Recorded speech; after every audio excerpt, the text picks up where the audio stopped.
Ну, давайте начнем с того, что этот участок занят незаконно. По той простой причине, что здесь проходит улица и Винокурова. Она пересекается через Ильинскую и идет дальше. Вот туда, если пройти, там Винокуровские есть адреса. Уже мы воюем с ним, был Лиджинов, да? Да, Лиджинов. Вот якобы он его продал. Теперь уже на законных основаниях хозяин имеется. Но каким путем приобрел Лиджинов, вот это вопрос. Как-то слишком быстро. Люди стоят на очереди годами, десятилетиями, чтобы получить в черте города такой участок. А тут, пожалуйста, быстренько и хорошо. Что-то прямо не верится в это. Что-то здесь нечисто, мне кажется. Страдают из одного человека. И тем более, что этот участок, я еще раз повторяюсь, что его заняли незаконно. И здесь проходит улица Винокурова. Он на улице его построил. Это... Так вот, если будет пожар или кому-то скорая понадобится, вот то, что здесь перегородили, это повлияет? Конечно, повлияет. У нас дорога убитая. Ее сейчас отсыпали, она опять у нас садится, потому что Ильинскую отсыпали высоко, там отсыпают хозяева где, а у нас улица постоянно уходит и уходит и уходит. И постоянно колдобин. Но если пройти по улице, она сейчас, правда, немножко получше, чем было в прошлом году, и эти 20 лет. Ну, постарались, немножко отсыпали, но это ненадолго. Шлакоблок. Остался только один каркас.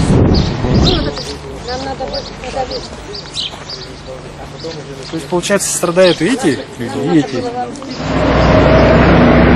Это вот эта стройка, да? Вот это. Вот это его. А трубы-то не его, кстати. Это вот это соседа. Если здесь, в этом доме живет 32 человека, там 3 дома по 12, это уже 60 человек с лишним. И их общее неудобство суд признает просто капризом. Но это некрасиво, это не по-человечески. Если здесь был заезд, нам показывали планы, никакого дома здесь не было. И это была улица. Это была улица. И суд не обращает внимания еще и на тот факт, что этот участок оформлен с нарушениями на несуществующего человека, что действительно эти документы о выделении тоже не имеют никаких оснований, то почему он принимает сторону человека, который мешает людям в итоге? Его интересы отстаивает. Одного человека, который перекрыл доступ во двор, на территорию. Почему-то суд считает, что он выше, чем 60 с лишним человек, которые стали испытывать реальное неудобство от того, что этот заезд закрыли. Поэтому у нас возникают вопросы вообще к легитимности подобного рода деятельности и вообще к работе судей, насколько они квалифицированы и почему они, скажем так, в таких делах отстаивают чьи-то частные интересы, не вникая в проблему людей.